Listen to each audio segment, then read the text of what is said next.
where I am because I live here in Spokane, Washington, as most of you do. I know we have somebody here from overseas visiting as well. But so Spokane is in Washington State, which is in the upper left corner of the country up here, not to be confused with Washington, D.C. That is where the president lives, way over here. And I think that needs a big old smiley face. Yay. Yeah. Now, I want to show you what it is that I write, because I have written lots and lots and lots of books.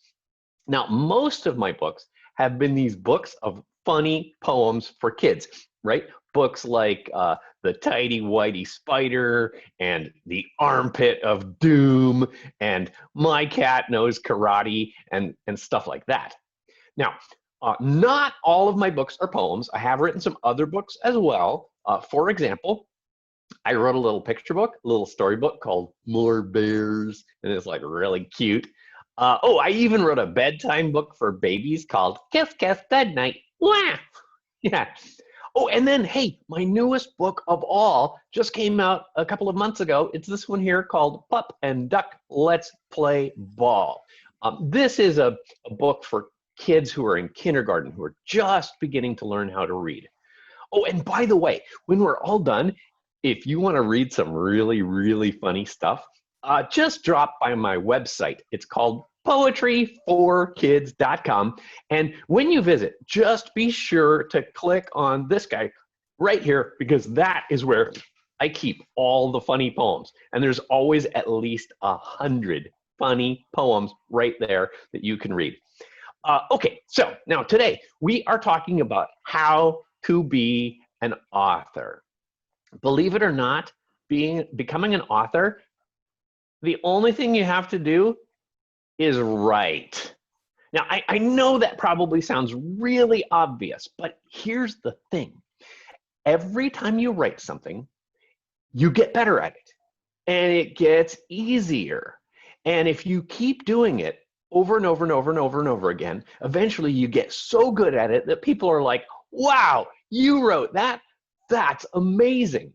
See, it's just like, anything you do, whether it's riding a bicycle or playing a musical instrument or anything, it always seems hard at first. But the more you do it, the easier it gets, and the better you get at it. So that just brings up the question, well, what should you write about? Like, where do ideas come from? Where do authors get their ideas for the things that they write? And that's what I'm going to be sharing with you today, is where I get my ideas, where you can get your ideas. But so I want to start off with a poem from my first book. Now, my first book was this one here called The Aliens Have Landed at Our School. It's not just poems about aliens and school. There's all kinds of stuff in here. There's poems about family and pets and food and sports and just all kinds of silly stuff. But I want to start off with a poem called Swimming Ool. Now, this is a poem about swimming because, you see, one day, a long time ago, it was a really hot, sunny summer day, kind of like today. And I was with my family. We had rented a houseboat, and we were out in the middle of a lake. And I decided to go for a little swim. So I jumped off the boat, and I'm swimming along, and I'm thinking to myself, I have not written a poem in about 2 weeks.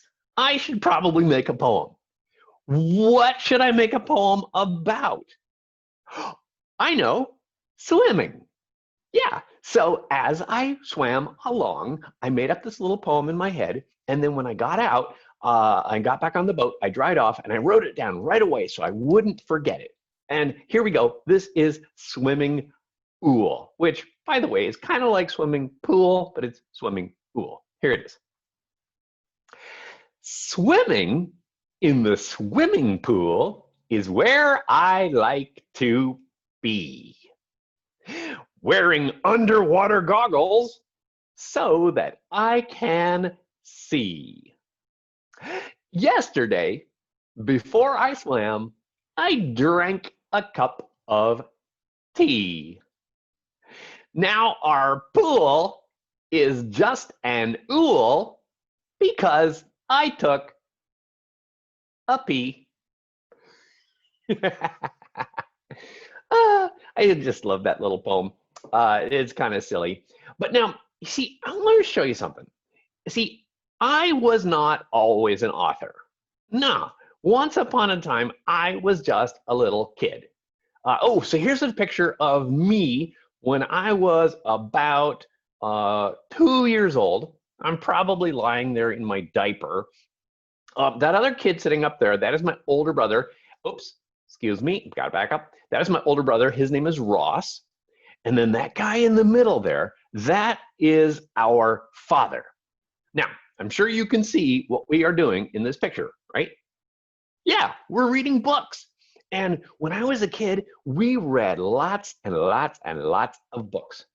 But the ones that I remember the most were the funny rhyming books, right? Like the first book my parents ever read to me that I remember when I was about 1 year old was Mother Goose Nursery Rhymes.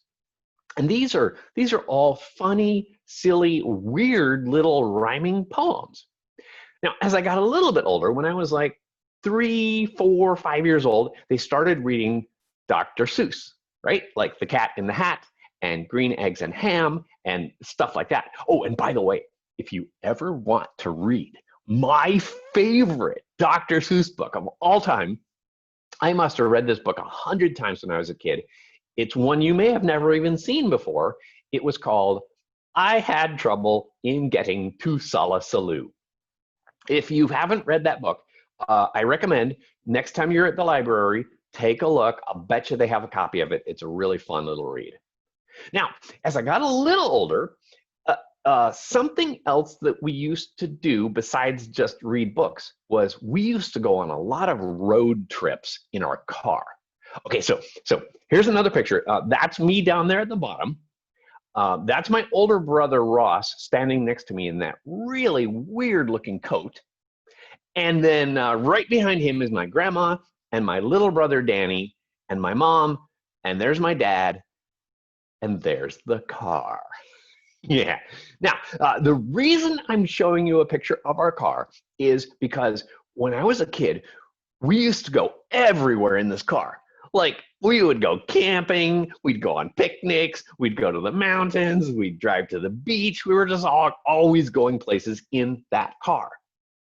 Now, of course, this was so long ago that we didn't have any video games to keep us busy, right? When I was a kid, we didn't have any like Nintendo Switches or 3DSs or Game Boys or any of that stuff. No, the only things that we had to play with when I was a kid pretty much was we had like sticks and rocks and like superhero action figures. And of course, we weren't allowed to bring the sticks and the rocks into the car. So we would just hit each other with our action figures. Duh! Well, no, I mean, look, it's not like we were doing it on purpose, right? But trust me, if you're stuck in the backseat of the car for an hour between your two stinky brothers, after a while you start looking at each other and saying things like, hey, quit touching me, and then your brother goes, well, I'm not touching you, you're touching me. And you go, I'm not touching, hey, that's mine, give me that back. And the next thing you know, we're like punching each other in the head. Now, of course, we just thought it was all great fun, right? But parents do get a little bit cranky when you're fighting in the back seat. So they had to figure out some way to keep us from fighting with each other. And what they realized was that they could just tell stories or sing songs or recite poems. I don't know how, but my father had memorized a lot of poems, and he could just start reciting a poem, and then we'd all pay attention for at least the next 2 minutes, like, duh. And oh man, I loved listening to those poems, especially the funny ones. Now, as I got a little older, oh, wait, here's another picture. Okay, so that's my older brother Ross in the dark blue shirt there. And then that's my little brother Danny in the purple shirt. That kid in the red sweater there, that was our friend. His name was Jimmy. Yeah, and there's me. Now, I'm sure you can tell just by looking at this picture that my brothers and our friends look like really normal, right? Yeah, and I'm the one that looks like I'm making plans to take over the world. Like, yeah. Okay, so look, I admit it. I've always been kind of goofy and kind of silly, and I always liked making jokes, and I liked making people laugh. And when I grew up, I figured out that I could put these two things that I liked together, right? Poems and making people laugh. Now, I have more poems I want to share with you today, but I want to also show you where the ideas come from. So this next poem is from my book, When the Teacher Isn't Looking. And this poem is based on a true story. So when I was in, let me see, when I was in the 5th grade, or maybe the 6th, no, I was in the 6th grade because I was 11 years old. And my school, my class went on a field trip to the snow. We didn't have snow where I lived, but we took a bus and we went up into the mountains, and a lot of kids brought their sleds with them, including me. But so all morning long, all the kids were sledding down this hill, and I was too scared to sled down the hill. But finally, when it was lunchtime, I realized I had forgotten to bring my lunch. I was so focused on the sled that I forgot my lunch. And so everybody went to eat, and I'm like, oh, I can't eat lunch. I guess I'll go down the hill. And I'll tell you what happened in just a second. Okay, so here's the poem. This is called Snow Day. Snow day, Fred said. All play. Let's sled. No school, just snow. Way cool. Let's go. Fred ran in shed, had plan, got sled. Go slow, Mom said. I know, said Fred. Uphill went Fred, downhill Fred sped. Sled streaked on past. Mom shrieked, too fast. Snow blew, can't see. Fred flew, hit tree. Sled bent, Fred's head got bent. Poor Fred, he cried. Now plays inside snow days. So, can you guess what happened to me when I went sledding down the hill? Yeah, exactly. I crashed into a tree. I actually broke my leg that day. Yeah, that was awful. So when I was thinking about writing a poem about a snow day, which of course is a day when it snows so much that they close the schools because nobody can get there, I thought, maybe I'll write a poem about sledding. Yeah. Oh, maybe I'll write a poem about somebody sledding and crashing into a tree. See, it's just something that happened to me. And this is where ideas come from, right? Just like swimming, the idea for that came because I was actually swimming. And the idea for this poem came from something that happened to me. So ideas can come from things that happen to you, things that you see around you, things that you like, things that you don't like, and so on and so forth. Here's another example. So this poem is from my book, Revenge of the Lunch Ladies. And I'll tell you about where the idea came from after I read the poem, okay? So And by the way, this poem is called I Have Noodles in My Nostrils. Here goes. I have noodles in my nostrils. I have noodles on my nose. There are noodles on my cheeks and chin and dripping down my clothes. I've got more upon my forehead. Some are sticking to my neck. It's completely disconcerting. I'm a noodle-covered wreck. I can see them on my kneecaps, and I know they're in my shoes. When I stand, they're somewhat squishy, and I feel them start to ooze. There are several in my pockets. There's a handful in my hair, and I'm pretty sure that some are even in my underwear. So try not to do what I did. I'm a total nincompoop. And I fell asleep at lunch while eating chicken noodle soup. So this poem was, in a way, sort of based on a true story. No, I did not fall asleep in my chicken noodle soup, but somebody did. So here's what happened. I was at a school one day, and I was visiting, and I was doing some workshops for the kids at this school. And at lunch, I went to the teacher's room, the teacher's lounge, the staff room, right, to have my lunch. And I overheard these two teachers talking, and one of them was talking about a kid who fell asleep while eating chicken noodle soup, and the soup spilled all over his clothes, and he had noodles all over his clothes. And I just thought, oh, that is a perfect idea for a poem. So you see, remember I said you can write poems about things that happen to you, or things that you see around you, things that you overhear. Pay attention. And when you hear something that sounds kind of funny, just say, maybe I will write that down in my notebook and make a poem out of it.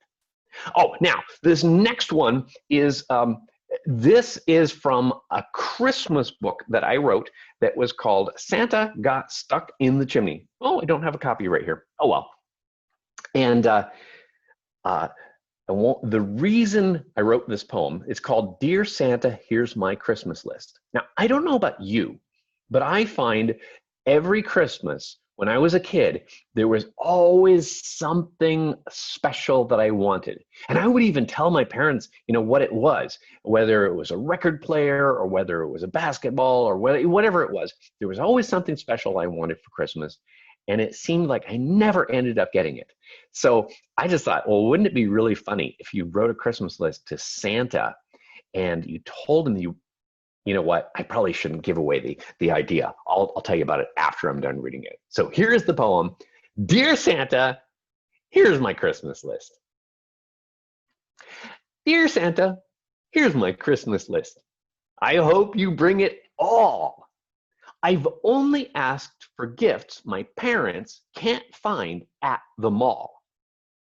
I'd like to have a UFO with aliens inside, and maybe a Tyrannosaurus Rex that I could ride. A 99-foot robot is a present I could use.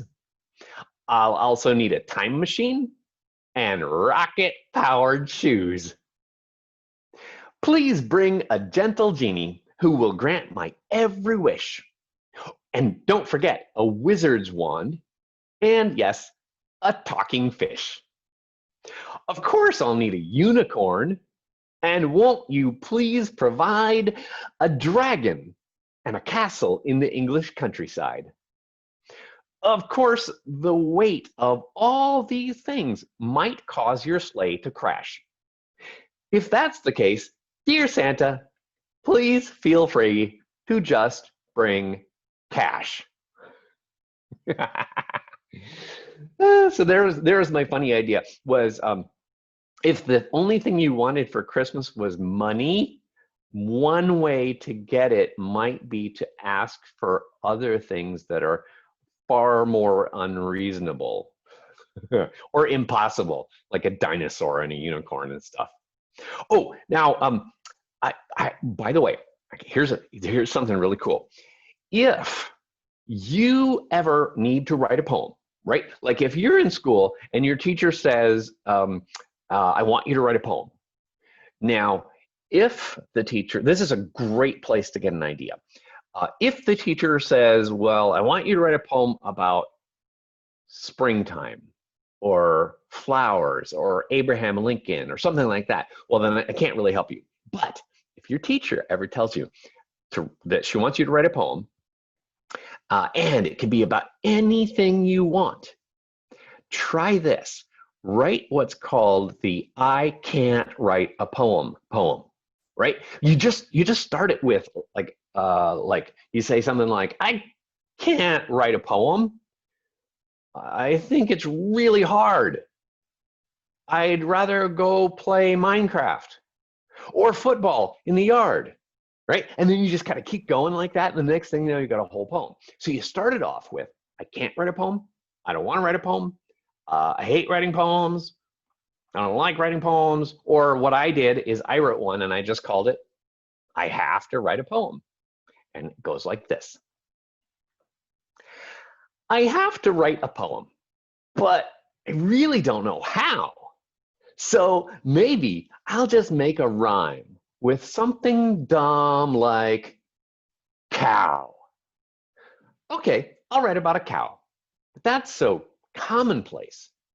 I think I'll have to make her be a cow from outer space. My cow will need a helmet and a spacesuit and a ship. Of course, she'll keep a blaster in the holster on her hip. She'll hurtle through the galaxy on meteoric flights to battle monkey aliens in huge karate fights. She'll duel with laser sabers while avoiding lava spray to vanquish evil emperors and always save the day. I hope the teacher likes my tale. Amazing Astro Cow. Yes, that's the poem I will write as soon as I learn how.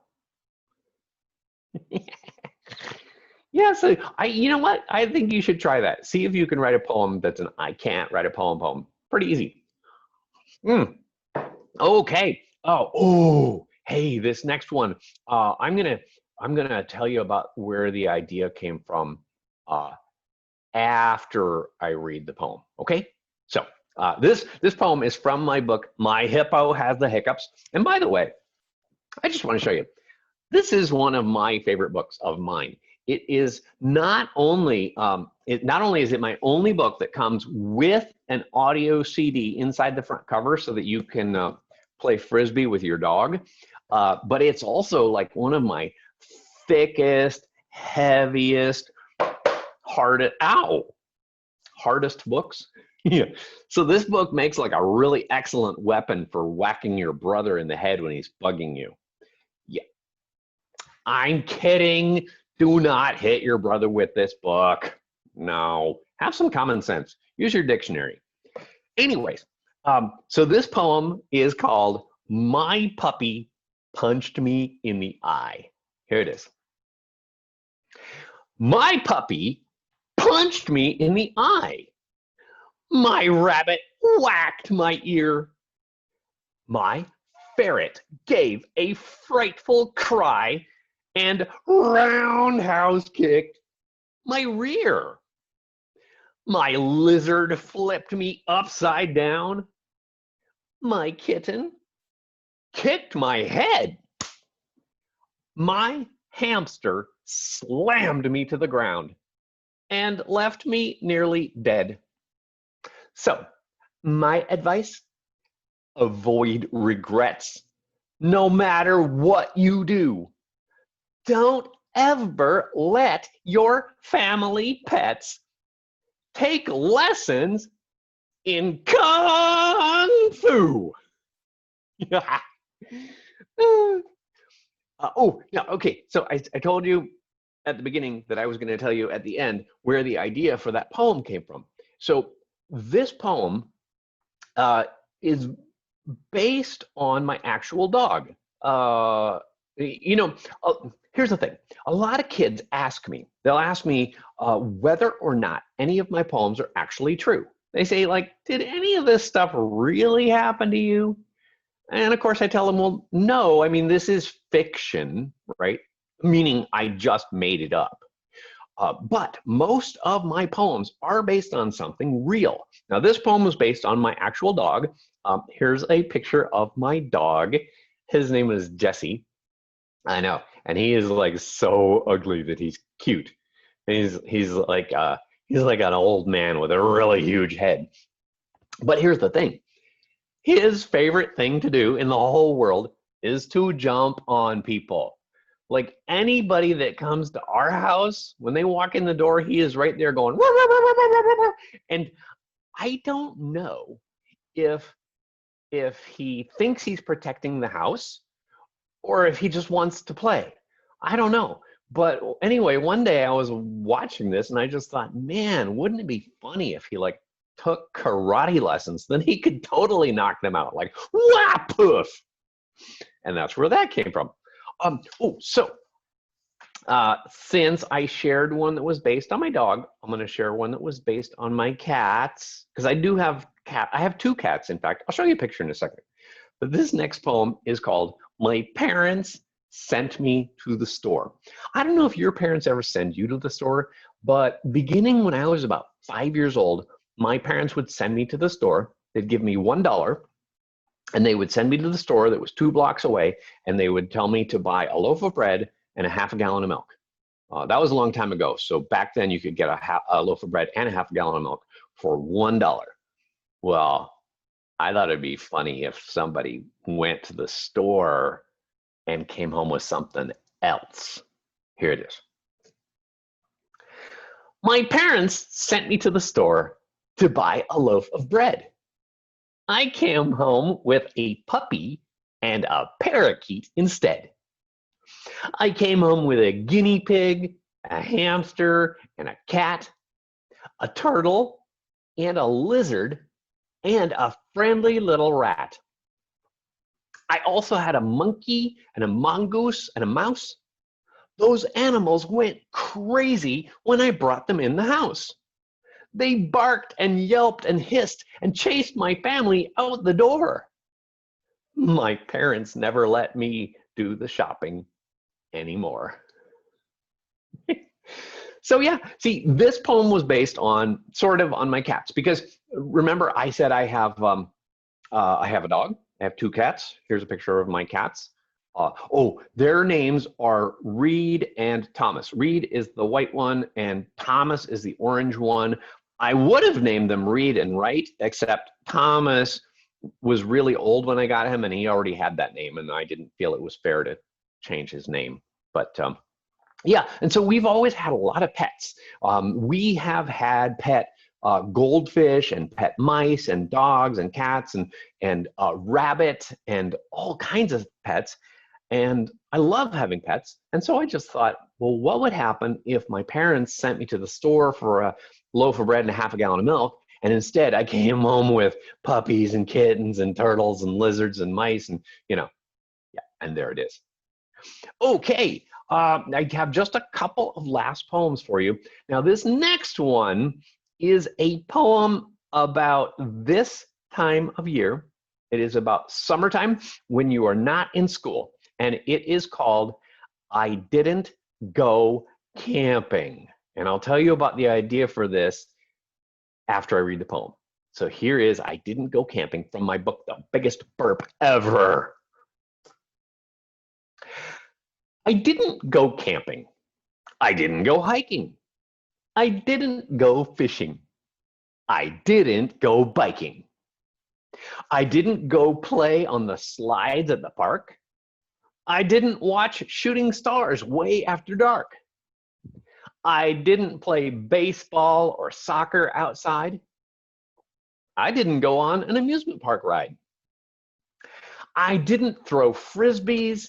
I didn't fly kites or have any travels or see any sights.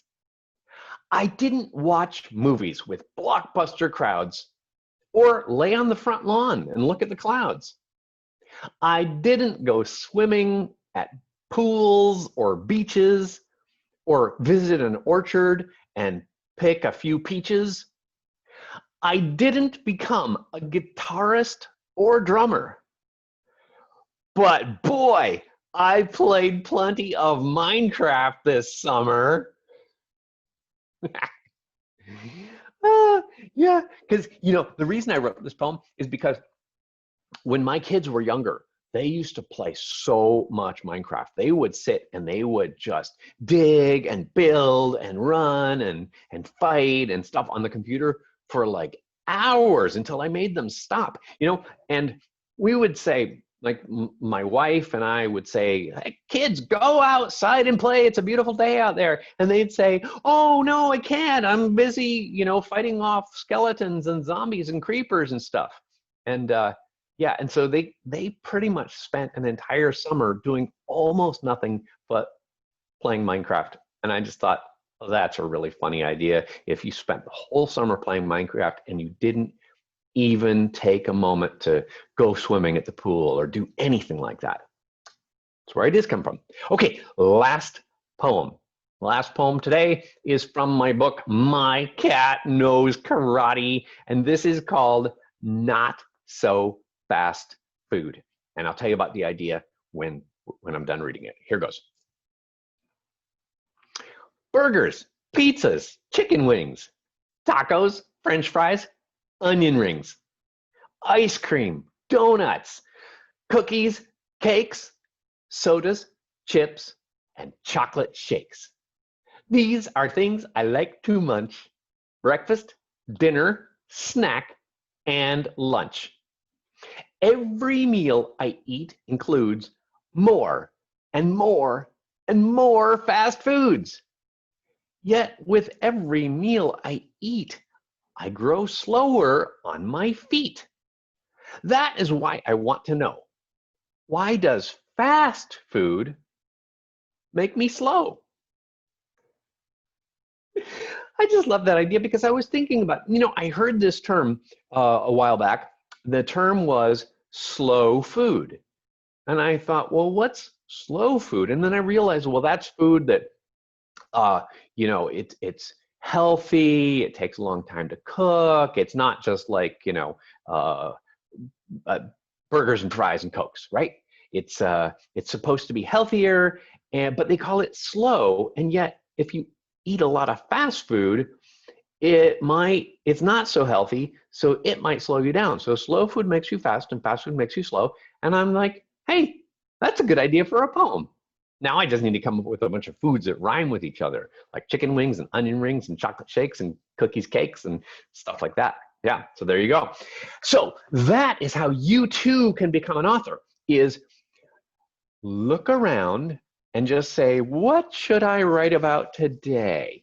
Write about your cat, write about your favorite sport, write about something that happens to you, write about someplace you go, and every time you write something, you will get better at it and it will get easier.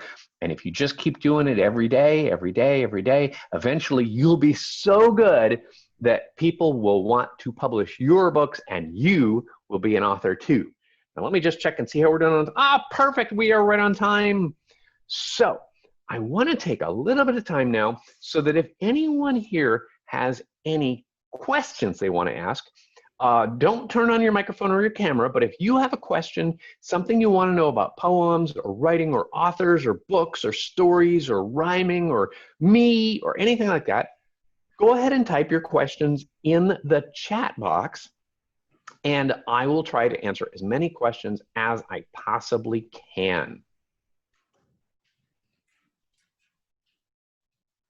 In the meantime, I'm going to have a sip of my coffee.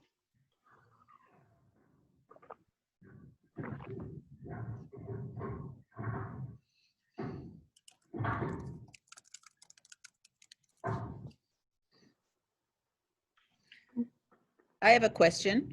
Well, I have an answer. I would like to know what's your latest book and whether you have anything coming out soon. Oh, yes. Okay, so my newest book is this one here. It's called Pup and Duck, Let's Play Ball. And this is the story of two best friends, Pup and Duck, and they like to play, but one of them wants to play ball, and the other one wants to play chess. And they cannot agree on which game they should play. And eventually they wind up getting into a fight because they don't want to play the same game. And this is the story of how they overcome their differences and compromise and come up with a solution that makes them both happy. And most importantly, this is a book for beginning readers. So kids who are just learning how to read, this is a perfect book for them. We have a, the other question is, that was my question. What is the latest book? Oh, and do I have anything new coming out? Right now, I do not have anything definite planned that is going to be coming out. But chances are very, very good that I will have a new book next year. And it will probably be a collection of new poems. I've written a lot of poems lately. I've even written 10 or 12 poems about about COVID. Yeah, like for example, well, the first one I wrote was a poem called "We're Running Out of Toilet Paper." Yeah. So Reese wants to know, how many poems have I written? Let's see. I have written, I don't know exactly because it's almost impossible. You know what? I'm going to turn this slide off. There we go. Okay. So it's almost impossible to keep an exact count of how many poems I have written, but I do know that it is somewhere in the neighborhood of about 1,500 poems so far. Yeah, I've written about 25 books. I've written about 1,500 poems, and I try to write new poems every week, and then I just post them on my website, Poetry for Kids. Yep. Great question. All right. Oh, here we go. Do I just spend all day writing at home for my job, or do I have to go anywhere regularly for work? And how long does it take to write a poem or a book? Well, that's a whole bunch of questions. Okay, so the answer to the first question is, this is my only job, is writing poems. That's it, writing books. So I don't have another job that I have to go to and then come home and write poems. I work from home, and my job is to just make up, think of the weirdest, funniest, silliest things I can possibly think of, turn them into poems. Oh, hey, guess who's here? Excuse me. Thomas just walked in. He wanted to say hi to everybody. Say hi, Thomas. Yeah, now he's saying, put me down. There you go. Bye-bye, buddy. He's actually yelling at me because he wants me to let him outside right now. Okay, so where was I? Oh yeah, my job, make up poems, share them with kids in my books, and on the internet and in schools and online, and yeah, that's my only job. Now, the other question was, how long does it take to write a poem or a book? And it depends. It depends. I have written poems in as little as 10 minutes, and I have written poems where it took me like 3 weeks, working every single day for hours and hours and hours just to write one poem. So some are really quick, some take a long time, but on average, most of my poems take about 2 or 3 hours to write. And you might think that's a long time, but really it's no more time than you might spend, I don't know, watching cartoons or playing video games or chasing your sister around the house or that sort of thing. But as for books, that can take a long time or a little time too. For example, This book right here, Revenge of the Lunch Ladies, I know that this book took me exactly 7 months to write. Now, the reason it took so long is because even though there are only 50 poems in this book, I actually wrote 100 poems so that the book publisher could pick out the ones that they thought were the funniest. However, here, I'll show you a different one. This book, More Bears, I wrote this entire book in 3 afternoons. Like, it took me a grand total of about 6 hours to write this entire book. So some take a long time, some hardly take any time at all. Let's see. What does my younger brother look like now? Kind of like me. Let me see. I am 58, so my younger brother is 56, and so yeah, he looks old. Just like me. Let's see. We love the picture in your books. Do you draw them or do you have an illustrator? Oh, that's a great question. You know, some authors are also the illustrator, right? So for example, Dr. Seuss is the author and the illustrator. Mo Willems, who did the Elephant and Piggy books and Don't Let Pigeon Drive the Bus and all of those, he is the author and the illustrator. But myself, I am not the illustrator. I'm only really good at drawing stickman.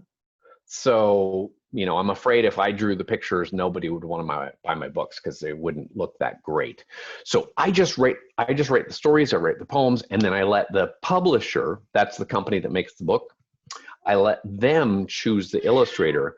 And so my books have been illustrated by many, many, many different men and women. One of my favorites, check this out, is my book, Bigfoot is Missing. This was illustrated by the same 2 people that created all the graphical props in all the Harry Potter movies. So if you've ever seen like the Marauders map, the Daily Prophet, wanted posters for Sirius Black, things like that, yeah, same illustrators. Let's see. Next question. Have I ever written poems for YA or MA? So that would be young adult or mature adult. No. I really, well, okay, except for I occasionally will write a silly love poem for my wife, but I don't publish any of those.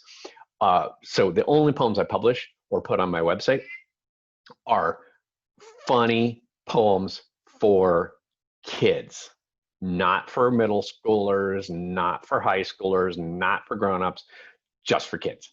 I've written poems for kids as young as newborns, babies, and for toddlers, and for kindergartners, and for primary school, and for intermediate, elementary school, middle grade readers. So yeah.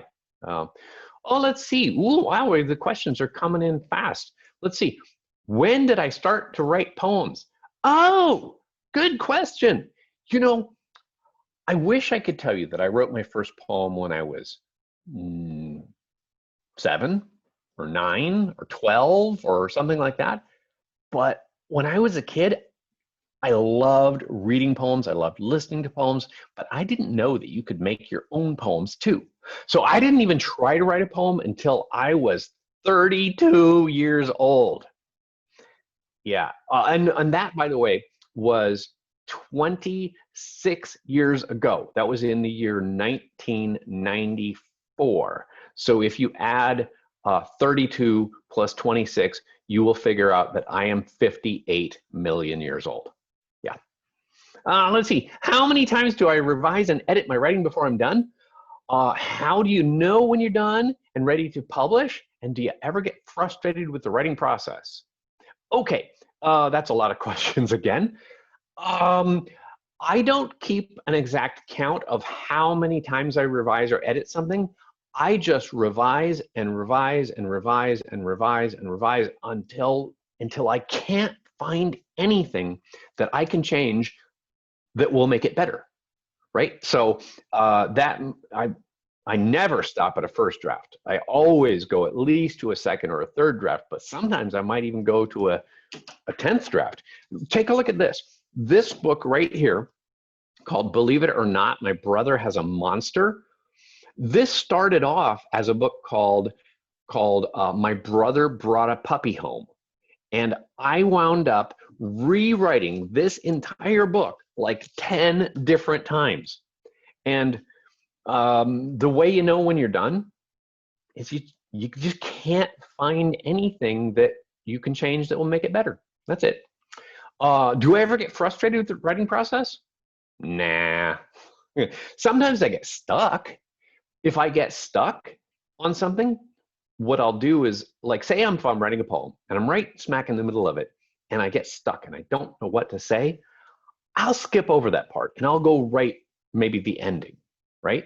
Or maybe I'll just set it aside and I'll work on a different poem. And so that's how I prevent myself from really getting stuck. So I don't really find that frustrating at all. Let's see. Do I enjoy being around children a lot, or do I only enjoy writing for children and not being around them? I love kids. Are you kidding? Kids are awesome. I really, really love kids. Yeah, they taste like chicken. No, I'm totally messing with you guys. Yeah, you know, like my favorite thing to do is to visit with kids in schools and libraries. And so every summer, I normally do these library programs, but I normally do them like at the Shadle Library, at the South Hill Library, at the Indian Trail Library. Unfortunately, this year we are doing them online because we can't do them in the library in person. But yeah, that's like totally my favorite thing. I love kids. Yep. Okay. Well, I think yeah, we're out of time. So I'm going to turn it back over to Kathy at the public library. But before I do that, I just want to say thank you so much for coming. It has been great talking to you. And I hope you not only have a great rest of the summer, I hope you go and do some writing of your own so that you guys can become authors too. Thanks very much. Have a great day. See you later. Bye-bye. Bye-bye. Thank you very much, Ken. Thank you, everyone who attended. This was a lot of fun.